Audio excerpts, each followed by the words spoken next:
Welcome to the Deep Dive. Today, we're taking a closer look at a really remarkable young individual, Oscar Carson. Yeah, We've gathered a fascinating collection of sources, from his tennis coach, leadership trainers, family, friends. quite a mix. Exactly. And our mission, really, is to sort of distill the core elements that have shaped him and maybe uncover some broader insights into youth development along the way. Well, what's so compelling about these sources, and they range from, formal recommendations to personal reflections, even a foundational key point document, is how they collectively paint this picture, Hmm. a picture of really comprehensive growth. You'll discover, I think, surprising depths of emotional intelligence, a whole range of talents, athletic and artistic, Right. and the really profound impact of intentional mentorship. We're aiming for those aha moments, the ones that show us not just who Oscar is, but how these kinds of qualities can actually be fostered. Okay, so as we were looking through these, one theme just kept jumping out. It's this profound impact of strong role models. There's this one foundational key point document, and it frames Oscar's story as, and I'm quoting here, testament to the male rite of passage that most boys miss in our modern world. Wow, that's a strong statement. It is.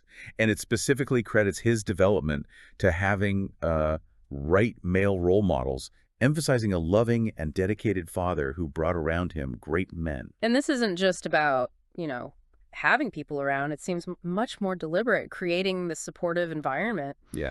Alan Stevens, he's an international profiling and communications specialist. He talks about meeting Oscar when his dad, Scott Carson, joined the Campfire Project. Okay, I remember reading that, A Space for Sharing Stories. Exactly, a safe space. Yeah. And Scott became a co-host there. Alan actually expressed this sincere wish. He said he hoped Oscar continues to have only the best role models.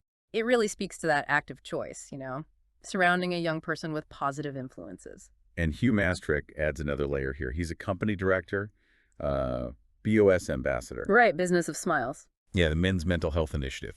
He mentions knowing Oscar and Scott for 7 years through that. He actually met Oscar at one of Scott's very first workshops. Oscar was only 7. 7, wow. Yeah, and apparently he just quickly struck up friendships, was supporting others through these, surprisingly candid conversations, even at that age. Which really underscores this idea of intentional guidance, doesn't it? Absolutely. Angela Hayes, she's a leadership and emotional intelligence trainer and coach. She reinforces this. She highlights how Oscar is staunchly supported by his parents. Mm.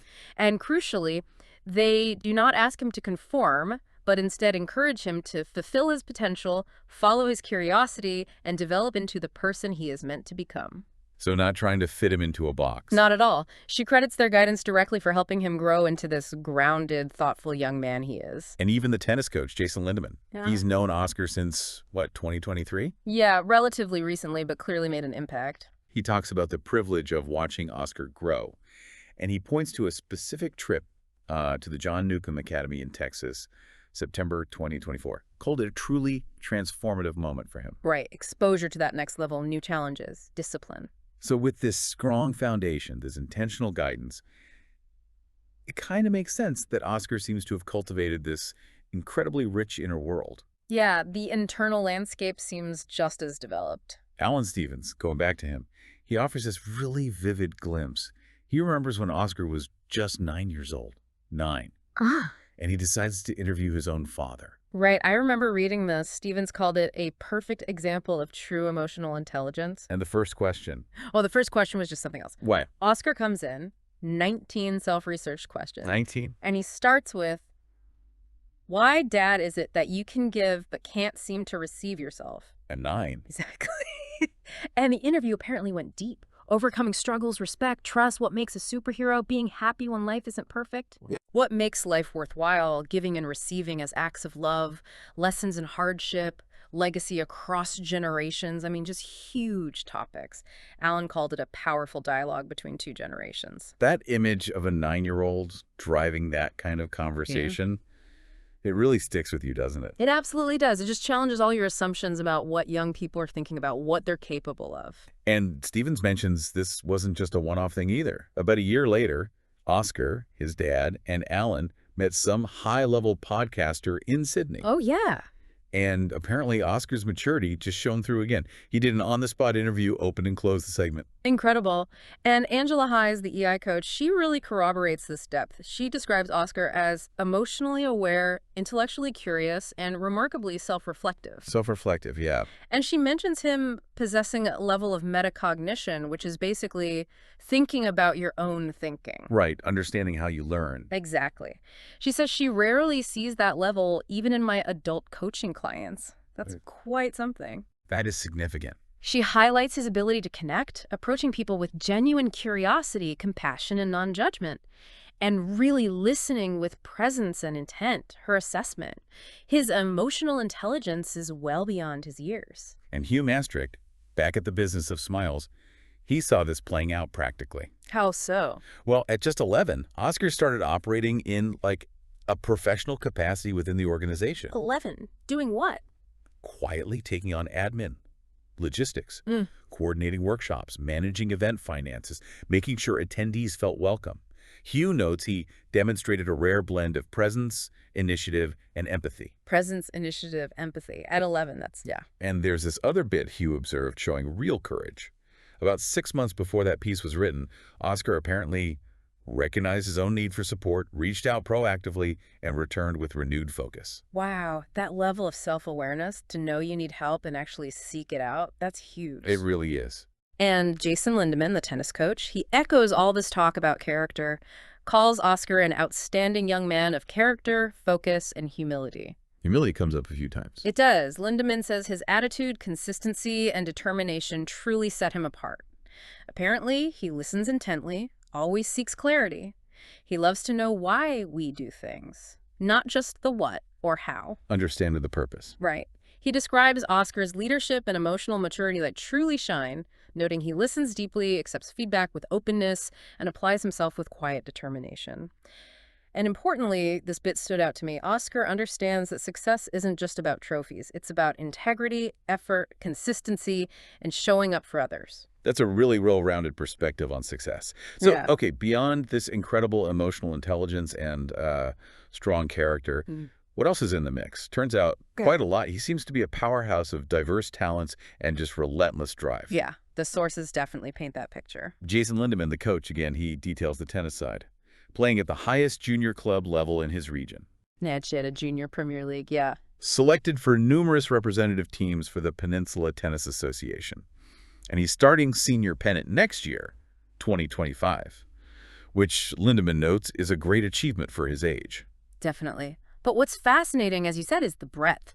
Lindemann also points out Oscar is a talented singer, musician, and actor. Right. Skills, he suggests, would be extremely useful at Melbourne High School, which is a big deal. It's an academically selective school known for strong arts programs, too. And Angela Hayes confirms this multi-talented aspect, says he plays piano, sings, and competes in tennis with equal passion and persistence. And that's the key phrase for me, equal passion and persistence. It's not just dabbling, whether it's the court or the keyboard or the stage. He applies himself fully. Exactly. Points to this underlying drive, maybe a drive for mastery, Yeah. across different fields. And that drive clearly extends to academics as well. Seems like it. Lindemann confirms Oscar's aiming high there, too. Yeah. Wants an ATAR, that's the Australian college entrance rank, high enough to get into one of the world's top universities. And apparently he's already reaching out, making contact with universities. Proactive. Very. Demonstrating his passion for education. Lindemann seems confident his strong work ethic and focus will no doubt lead to academic success. And you see this drive translating into his community stuff too, right? Hugh Maastricht mentions how Oscar balances this rigorous school workload and competitive tennis schedule. How does he balance it all? Well, according to Maastricht, by applying the very emotional tools he helps foster in others. So he's walking the talk using those self-awareness and regulation skills. Ah, interesting. Practicing what he preaches, essentially. Pretty much. Maastricht also highlights his impact in group settings. He listens intently, offers thoughtful insights, and encourages peers. Uses his natural warmth and sense of humor to lighten the mood. Plus, those organizational skills ensure things run smoothly. So he contributes on multiple levels. Yeah, whether it's mentoring a younger participant at a Circle of Strength workshop or collaborating on a class project, the feedback is consistent. He consistently uplifts those around him. Wow.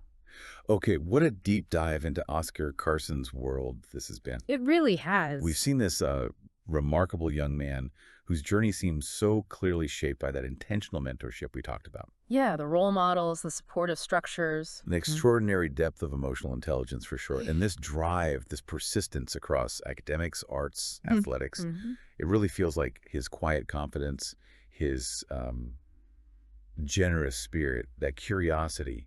They're not just personality traits. They feel like active tools he uses. Tools that allow him to contribute meaningfully, yeah, in pretty much every environment he enters based on these accounts. Definitely. You know, this whole deep dive into Oscar's experience, it really highlights, I think, a profound lesson that true development, this kind of well-rounded growth, Yeah. it often comes from this blend, right? Inherent potential, sure, but also that deliberate support Right, the nurturing. and creating an environment, a context that genuinely encourages both intellectual curiosity and emotional growth, not one or the other. Both sides of the coin. Exactly. Which I suppose leaves us with a question for you, the listener, to think about. How might we as individuals, maybe as parents or just members of a community, how might we create more environments like that? Environments that really foster this kind of comprehensive development, this emotional intelligence in young people. So they don't just achieve, but truly thrive. Yeah. Thrive and lead with character, something to mull over.